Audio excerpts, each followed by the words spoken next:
Hey guys, we are back updating the power rankings for Survivor 47 following episode 9, which felt like another pretty bloated episode considering that we had another big twist in the Mega Challenge, and it feels like a lot of these post-merge episodes have kind of been taken up by these twists that kind of take away from some of the camp life scenes before the scramble. Though to be fair, the actual scramble in this episode was pretty interesting, which made for a pretty interesting result here, but we'll get to that soon enough. But we had 10 people to talk about, and let's waste more time. Let's go into the actual video. So starting off at number 9, we have the latest boot from the season, and here we have Saul. And Saul was someone who I obviously had very low for pretty much the entire season. There was never a point where I seriously considered him a contender, which is kind of unfortunate considering I did like him during the preseason. He seems like a pretty chill guy and someone who was a pretty competent player in the season, but I feel like the edit just did him zero favors across the season.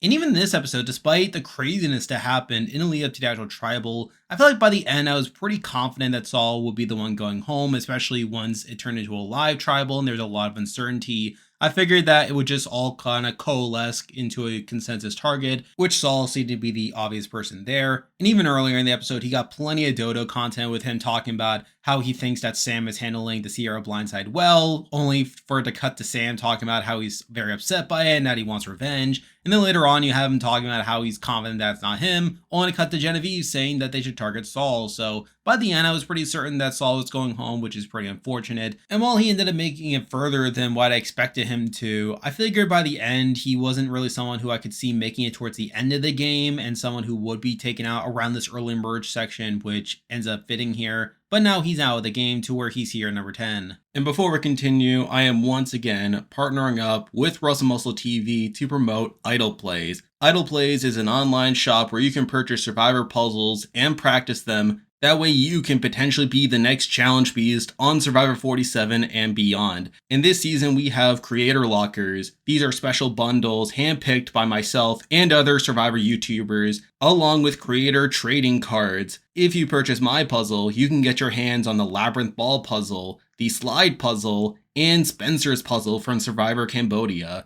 If you want to take home these puzzles and more, feel free to use my link in the description or use my affiliate code, Survivor Gumball, and start prepping now. And with that, there are 9 people left in the game to talk about. As usual, I'll be ranking them based on how likely they think they are to win the game based on their edit and current game position. But number 9, the person I believe is the least likely to win from this point on is still Sam. And I feel like the bottom of the list didn't really change that much compared to last week, where I still feel like Sam is someone who is probably not going to get towards the end of the game, considering he's in a pretty bad game spot at this point with him being at the bottom. Mind you, I didn't think he was going home this episode, where it seemed like he was such a big shield to have, and someone who didn't really have anyone else, that just didn't make any sense for him to actually be taken out here, though at the same time, we see him getting plenty of content of him being an underdog, talking about how he has to hold it in and pretend that he's good with everyone, even though that he's not. And then later in the episode, we see him trying to make a big swing by trying to flip the votes on the Sioux, which seemed to come out left field, considering that Sioux didn't really seem like that big of a threat based on what we've seen from the show,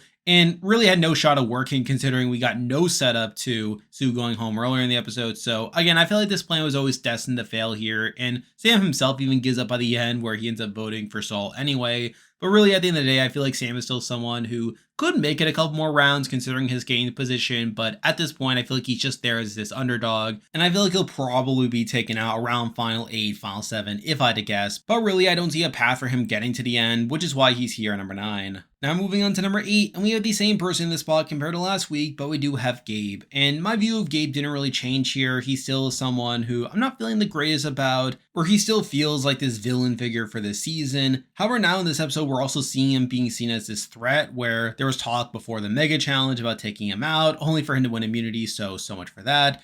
But I feel like the fact that we are now hearing talk about him being a threat is probably not the greatest sign for his chances, where it seems like people are catching on to him, and there's a good chance that he'll be a target in the future if he doesn't win immunity. To where while it makes it more likely that Gabe would win a jury vote if he were to get towards the end, I feel like the fact that people are already talking about him as a threat, and the fact that we are seeing this on the show, probably means that he'll probably be taken out before then if I had to guess. So at this point, I feel like my view of Gabe's chances have probably gone down, if I'm being honest, considering the talk about him being a threat. But at the end of the day, he was safe for this episode, which is something, I guess. but for now, he's here at number 8. Now moving on to number 7, and we have another person who I feel about the same on, if I'm being honest, but we do have Kyle. And we actually saw Kyle survive a tribal here without immunity, which is somewhat impressive here, even though I feel like his content didn't really do that much favors for him, where yes, we do get plenty of content of him talking about how he's worried that he'll be taken out, but he then proceeds to get no credit for actually saving himself, which to be fair is probably the case, that he didn't really have to do that much to save himself. But I feel like for someone to go on to win, the fact that he's still being pretty under-edited despite him being this challenge beast is probably a bad sign, if I'm being honest.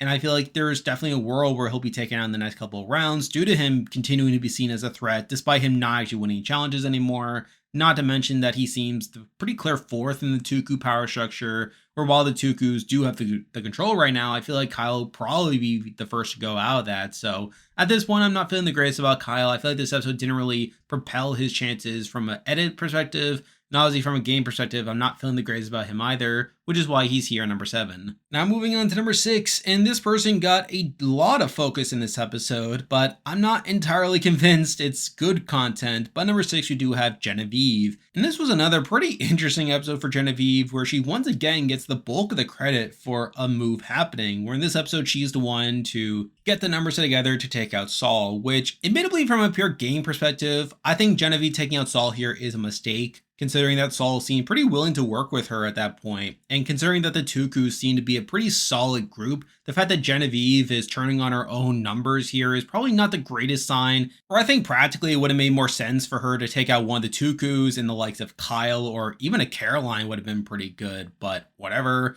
But Genevieve does get the bulk of the credit for this move, where she is shown narrating a lot of the action here, and she does get her way here, even though there was some chaos along the way. But at the same time, I feel like it's not really content that's leading up to a win here, where, for one, Saul was never really presented as that big of a threat right up until this boot episode here, so I feel like the fact that Genevieve is getting the credit for taking out Saul is not that big of an accomplishment if we are, like, trying to look at Genevieve's resume here. But even on that, I feel like there's not really much of a storyline here either, where the fact that Genevieve got this content a couple of episodes ago about working with Andy, and that it made it seem like Andy and Genevieve were going to be this dynamic duo, only for now for that to get no focus in this episode, where all Genevieve and Andy get are this one conversation, mixing that in with the fact that Andy is now focusing more of his efforts on Rachel, which I feel like that is more likely to be a genuine storyline in the future. I feel like things are kind of slipping away from Genevieve as well.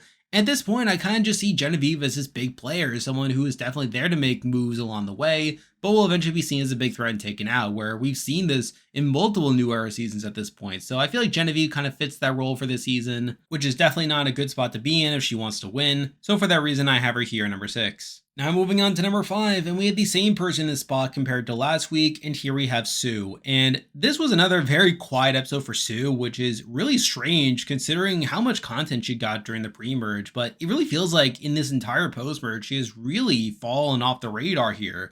Which is even stranger considering she was a potential target in this episode, where Sam was trying to flip the votes onto Sue. And while I never thought that had a real shot of actually happening, I feel the fact that Sue didn't really get much content here, despite her being a target, is not the greatest sign here either. Now, admittedly, I think it's a bit less likely she'll be a losing finalist at this point, considering that Sam was talking about her in this episode as a threat, and also Saul talked pretty highly about her in his exit interview, which I think could lead to Sue having more respect than you might think coming into Final Tribal. But at the same time, I feel like considering how quiet her edit has been in the post-merge compared to how prominent it was in the pre-merge, we have seen runners-up in more modern seasons being portrayed in this way, so it wouldn't shock me if Sue ended up being a 0 vote finalist anyway by the end of it.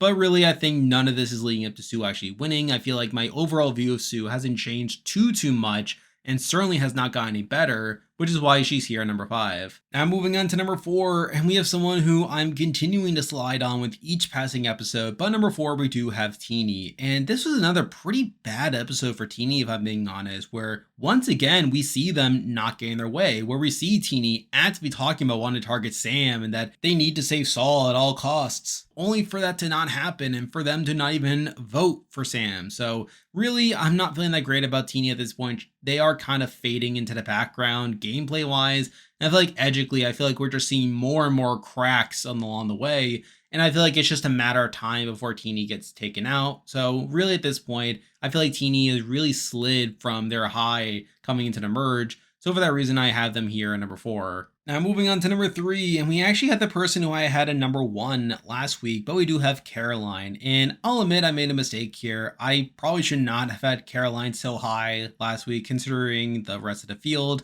And I feel like this episode was just not a great look for Caroline here, where she talks about wanting Kyle out, only for Kyle to not really be a contender to go home here, which is not a great look. Mind you, she didn't have a vote, but at the same time, I mean, the fact that she talks on the show about taking out Kyle is something that definitely could have been cut out there. So really not feeling the greatest about Caroline. And this was just another episode where I feel like Caroline is just kind of fading to the background. Again, not really someone who I feel like is being propelled much in the actual story. And while I think Caroline still has plenty of longevity within her, I feel like I am getting lower and lower on her actual chances. I'm not feeling the greatest about her actually winning.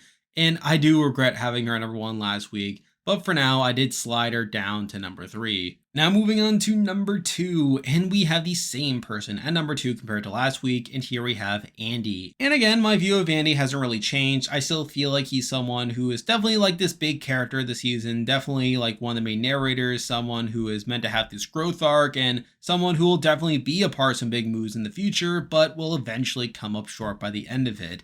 And I feel like the takeaway for Andy's season here is that he's someone who has grown and is someone who, despite not winning, is someone who has learned something about himself. And I feel like we've seen this trope over and over again on Survivor. And I feel like this episode just further confirmed that, where we see him talking about wanting to work with Rachel and how he wants to start over with her. And considering how much they used flashbacks in this episode, and considering how I feel pretty good about both Andy and Rachel at this point, I'm pretty confident that this will be a major storyline in the future of Andy and Rachel like building this community together and really like playing the game together, which I feel like is all pretty good, even though I feel like it will not turn out very well for Andy by the end of it, which I guess is a spoiler for number one, but we'll get to that in a moment. But even beyond that, you can also knock Andy for not getting his way with the actual vote, where he talks about like not wanting to take out Saul right away, how he wanted to keep Saul around for a couple more rounds, all over him to not get his way there, which is not particularly great there. Also, the fact that he didn't really get a checkup with Genevieve in this episode, even though Genevieve was getting a lot of the screen time for putting this vote together, is probably not the greatest sign either. But as I talked about earlier, I feel like it's a bigger knock against Genevieve than it is against Andy, so whatever. But I feel like my overall view of Andy hasn't really changed here. He's still going to be a big character in the season, someone who will definitely be a part of some big votes, but will just come up short by the end of it. So for that reason, I still have Andy here at number two. And now, at number one, the person I believe is the most likely to win Survivor 47 at this point is Rachel. And this has been quite the turnaround for Rachel here, where I obviously had Rachel pretty low for a lot of the early season. I feel like her pre-merge was mostly bad. And while she started to turn it around at the merge, I did question how much of it was circumstantial and how much of it could really make up for her bad pre-merge. But despite this, her content the post-merge was enough to have her go up week by week, as I felt like it was still pretty good content that could lead to somewhere. But it was just a question of how much of it was necessary, considering her involvement with things like the split tribal, with her involvement with her having an advantage used on her, considering that she got an advantage during the auction. I just needed an episode where she didn't need to be shown, but yet still got decent content. And I feel like this episode really gave that to me. Or despite her not getting that much content stemming from the twists in this episode, I feel like she got very strong content with Andy early on in the episode, where we saw them rekindle their relationship, and we got plenty of flashbacks showing how, despite Rachel previously shutting out Andy, which was a major knock for me with her premiere, I feel like now we are seeing them start to come together, how they are starting to work together, and it feels like it is going to lead to something interesting in the future. Not to mention that she gets to explain her shot in the dark play in the last episode, which is something I was also looking for here. And while she does get into a bit of hot water after telling Sam about the Saul plan, which later causes Sam to try to cause a flip to happen, I feel like it doesn't really blow up on Rachel the way you would expect, where and we never really see people talking badly about Rachel because of this, where even though we hear people talking about how they know that Rachel was one to tell Sam about the plan, we don't really see people talking about it like, oh, Rachel's an idiot or anything. I feel like it is still like kind of shielding Rachel because of that. So I feel like even that knock wasn't really that big of one, especially compared to the massive pros that Rachel got earlier in the episode. And I feel like considering that she has gotten the most consistent edit since the merge, I feel like I kind of have to have Rachel at number one at this point. And it's kind of funny that I do, considering how low I was on her during the pre-merge and how I was kind of questioning her content in the post-merge. But I feel like it hasn't really let off the gas at all. And I feel like for that reason, I kind of had to have her as the front runner at this point, despite my reservations with her earlier in the season. So despite her being pretty low for a lot of the season, I actually think Rachel has a good shot to win the game at this point, which is why she's here at number 1. And there we go, that'll do it for this week's video. If you like this content, be sure to like and subscribe, really helps with the channel. Now I'll be back again next week to update the power rankings again, so you can look forward to that. I am also covering Hell's Kitchen and doing weekly power rankings of that, so you can expect weekly content on that. I am on Patreon and have YouTube membership, so if you want to consider supporting the channel, you can do so by clicking the link in the description. And you can also join the Discord server by also clicking the link in the description. There's a lot of stuff coming your way, but for now, that is the video. See ya.